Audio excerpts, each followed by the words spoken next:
नमस्कार। राहुल सांकृत्यायन जी की एक रचना मेरी तिब्बत यात्रा के प्रस्तुत हैं चंद अंश। अब तो मैं तीसरी बार तिब्बत में प्रवेश कर रहा था। इस रास्ते यह दूसरी बार जा रहा था। पहले प्रवेश में मुझे उतना ही कष्टों का सामना करना पड़ा था जितना कि हनुमान जी को लंका प्रवेश में। 21 अप्रैल। हम बहुत दूर नहीं गए। डाम गांव के सामने तेजी गंग रमईती में रात के लिए ठहर गए। पहली यात्रा में हम कई दिनों के लिए डाम गांव में ठहरे थे। अब की गांव से पहले पड़ने वाले लोहे के झूले को पार कर अभी सवेरा ही था जबकि गांव में हम पहुंच गए। यह लोहे का झूला सतयुग का कहा जाता है। जंजीरों का पुल है और काफी लंबा। अभय सिंह जी को पहले पहल ऐसे पुल से वास्ता पड़ा था, इसलिए उनके पैर आगे नहीं बढ़ रहे थे। मैंने कहा आंखें मूंदो और आगे चले आओ। चला आना तो था ही, क्या लौटकर काठमांडू वापस जाते।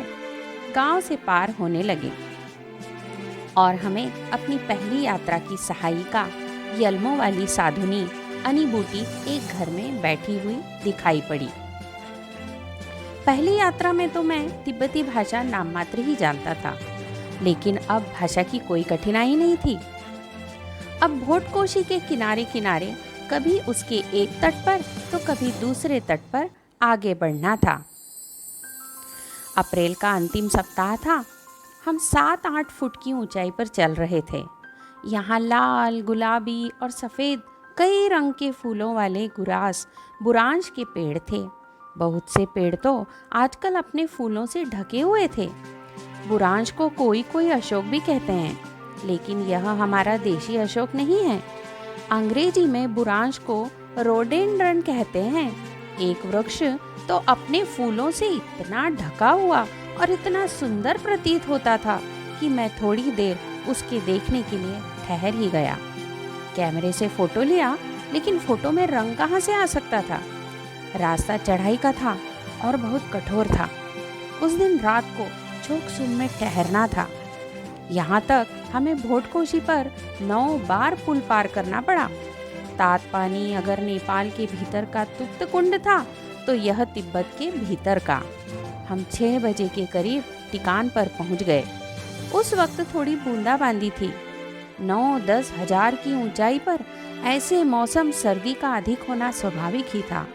मुफ्त का गर्म पानी मिलता तो मैं स्नान करने से भला कैसे रुक सकता था, लेकिन सर्दी के मारे अभय सिंह जी ने तुप्त कुंड जाने की हिम्मत ही नहीं की।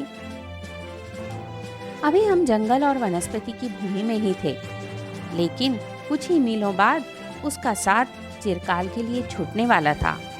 तातपानी से यहाँ तक भोटकाशी के दोनों किनारों के पहाड़ हरे भरे जंगलों से भरे थे। वृक्षों में छोटी बांसी, बुरांश, बंज, बंजराक, ओक और देवदार जातीय वृक्ष बहुत थे। यहाँ का जंगल इसलिए भी सुरक्षित रह गया क्योंकि यहाँ जनवृद्धि का डर नहीं है। ऐनम से पहले ही पहाड़ी दृश्य तिब्बत का हो जाता है, अर्थात बिल्कुल बड़े बड़े पहाड़ जिसके ऊपर न कहीं वृक्ष हैं न वनस्पति, यहाँ तक कि झाड़ियाँ भी नहीं दिखाई देती।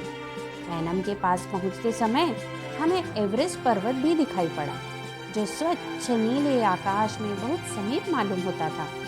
सर्दी काफ़ी थी। अभय सिंह को पहले पहल उससे मुकाबला पड़ रहा था, इसलिए वह उसे अधिक महसूस करते थे। साहू जोगमान ने बतलाया कि घोड़ों के लिए 3-4 दिन तक ठहरना पड़ेगा। बार बार पढ़ने योग्य कई रोमांचक अनुभवों से परिपूर्ण राहुल सांकृत्यायन जी की मेरी तिब्बत यात्रा।